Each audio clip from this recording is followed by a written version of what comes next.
pada drama yang dibuat oleh pikiran ini. Lalu siapa pikiran ini? Pikiran ini hanya bagian kecil saja dari kesadaran. Pikiran ini seperti ombak yang di laut. Laut itu adalah kesadarannya, ombak itu hanya bagian kecil saja dari laut.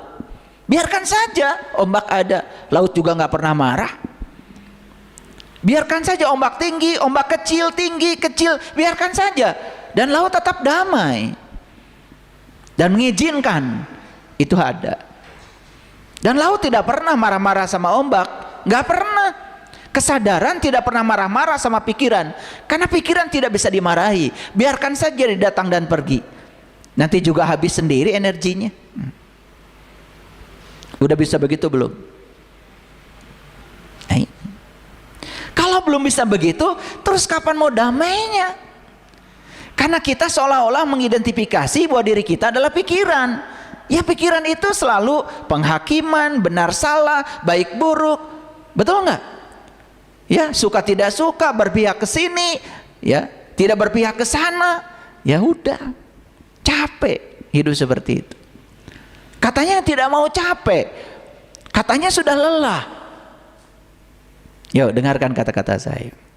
Hari ini saya berikan pelajaran penting, ya, supaya kita sadar.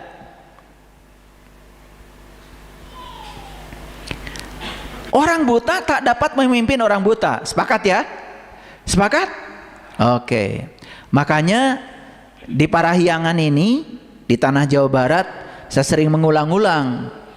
Ada 6 pesan penting dari leluhur. Salah satu dari pesan itu, ya, salah satu dari pesan itu apa?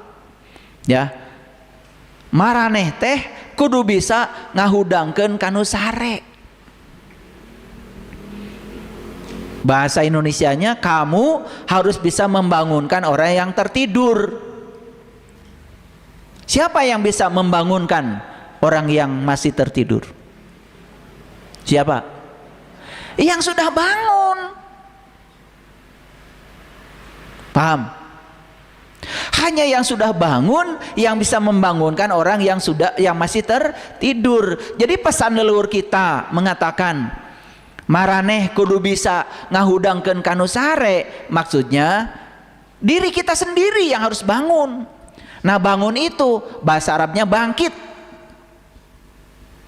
Nah, bangkit itu bahasa lainnya adalah qiyam. Makanya hari kebangkitan disebut hari kiamat. Loh, kok kiamat jadi hancur?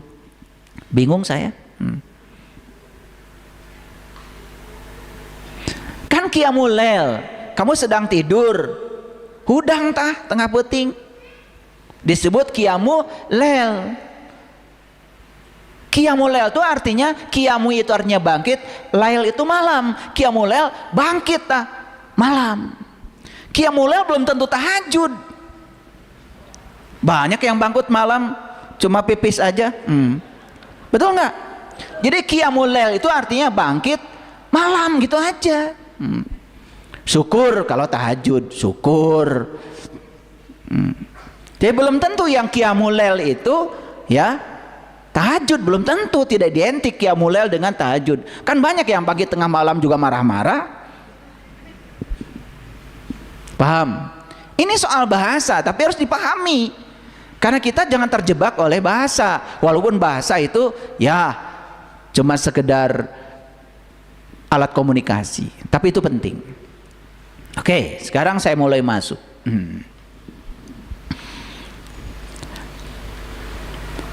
Tidak mungkin kita bisa membangunkan orang yang tertidur kalau kitanya masih tidur. Tidak mungkin kita mengajarkan kesadaran kalau kita sendiri belum sadar. Tidak mungkin kita bisa nepakan upoho, mengingatkan orang yang lupa kalau kitanya sendiri masih lupa. Makanya ada ajaran lain ya di Tatar Sunda ini, sing bisa nepakan upoho. Nepak itu begini nih, nepak itu. Nepakan upoho, mengingatkan orang yang lupa. Lupa pada apa? Lupa pada jati dirinya, itu yang paling penting. Bukan lupa utang. Kalau mengingatkan utang mah kalian lancar. Janji 3 hari, 2 hari aja belum sampai janjinya udah diingatkan pakai WA. Dasar. Itu orang yang kekurangan begitu, takut aja, ya, takut nggak bayar, ya benar-benar nggak dibayar karena takut menarik ketakutan, ya. Lupa pada siapa? Lupa pada jati dirinya. Karena orang yang lupa pada jati dirinya, dia menjadi terasing di sini, terasing. Saya tahu Bapak Ibu semua yang masih terasing di sini. Dulu pengen punya mobil, sudah sekarang punya, tuh dipakai. Dulu pengen punya rumah, sudah, rumah idaman sudah dimiliki. Dulu pengen punya cucu, sudah 11. Semua yang didambakan sudah dicapai, tapi kok ada yang hampa di sini, ada yang kosong di sini. Itu. Ya sudah, kali aja pergi ke Bali, piknik, tambah kosong. Sudah kali aja kurang jauh Bali, ke Eropa, jalan-jalan. Sugan di sana mah ada musim tiris, jadi baal, segala pohon sugan. Karena apa? Kita mengalami kegelisahan batin, tetapi disembuhkan dengan cara-cara yang bersifat lahir, gak nyambung. Padahal si batin ini seperti seruling yang tercerabut dari rumpun bambunya. Dia hanya ingin kembali ke akarnya, ke rumpunnya, itu aja.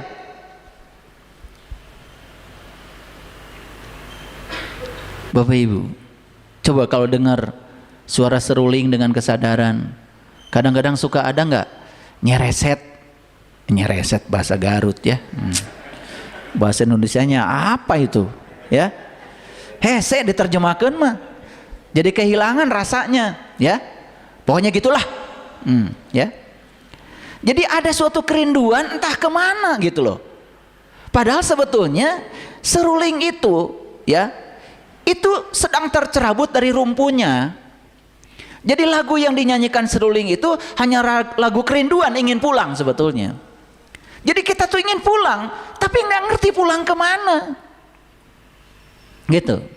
Padahal di sini sudah tersedia tempat pulang, ada ruang dalam diri kita yang disebut dengan ruang kesadaran. Semua yang terjadi dalam kehidupan ini terjadi di ruang kesadaran. Cuma ruang kesadaran kita sudah tidak disadari keberadaannya.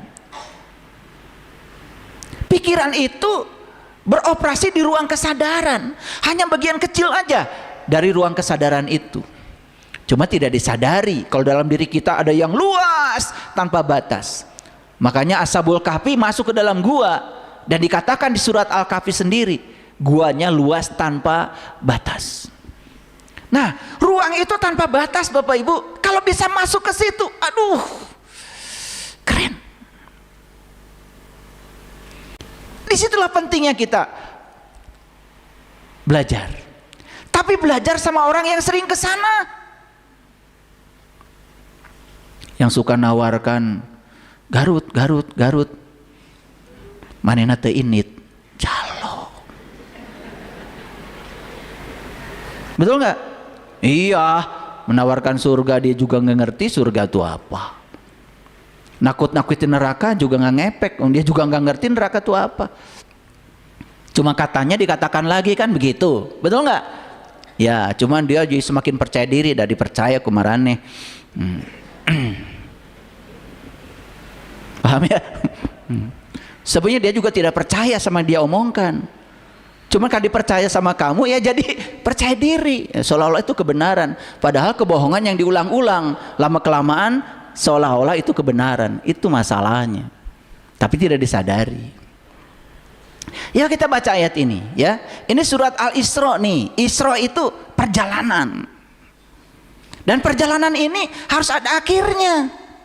Nabi Muhammad juga tidak Isra terus, kan dipungkas dengan Mi'raj. Maka diabadikan di Quran surat Al-Ma'arij. Nanti saya sentuh sedikit ya surat Al-Ma'arij. Jadi jangan Isra terus, harus ada titik akhirnya dari Isra itu, Mi'raj. Dan Mi'raj itu bahasa Arab, artinya naik. Ta'ruju itu artinya naik. Mi'raj itu artinya naik. Jadi Isra itu perjalanan horizontalnya, Mi'raj itu perjalanan vertikalnya. Makanya di Quran dikatakan, fala aqtahmal aqobah. Tidakkah kamu mencoba jalan mendaki? Wa ma adraka mal aqobah. Apa itu jalan mendaki? Fakur raqobah. Bebaskan kamu dari perbudakan. Diperbudak oleh apa kita selama ini? Jujur, kita selama ini diperbudak oleh dualitas. Benar salah, baik buruk, lawan kawan. Itu aja yang membuat kita jadi berisik. Padahal itu produk pikiran. Kita bukan pikiran, kita ini yang mengamati pikiran.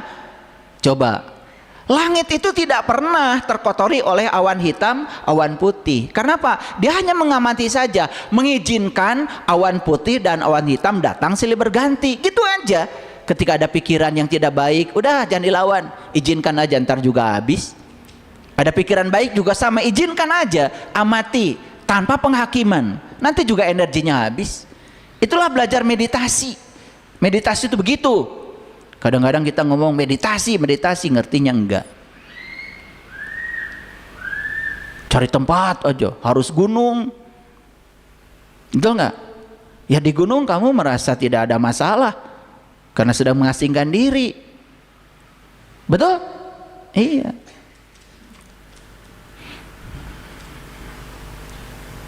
Alhamdulillah, selama di gunung saya tidak tergoda. Ya sanrek ngagoda. Betul nggak? Iya. Itu aneh-aneh aja belajar agama. Ya kan? Itu.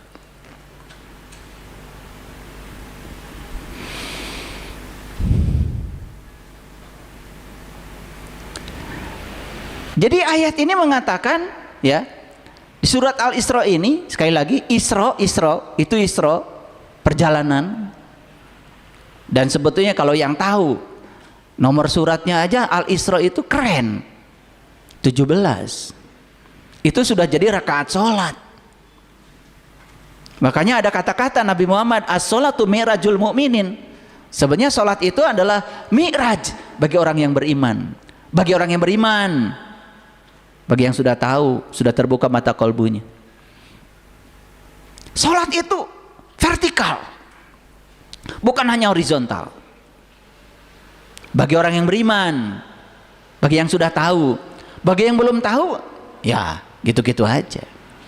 Tidak ada efek pada kesadaran.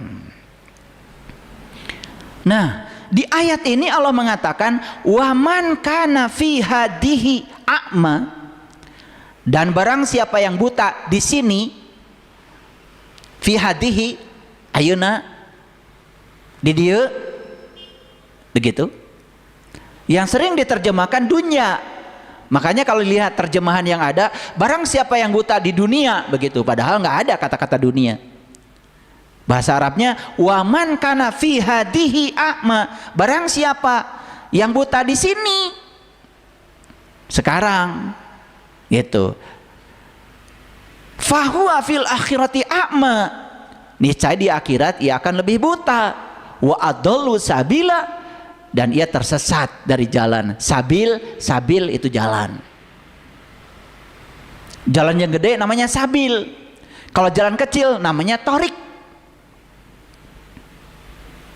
Makanya kalau kalian ya di Masjidil Haram duduk nggak sadar tuh di tempat jalan orang, pasti akan diteriaki oleh polisi yang jaga di sana. Askar namanya.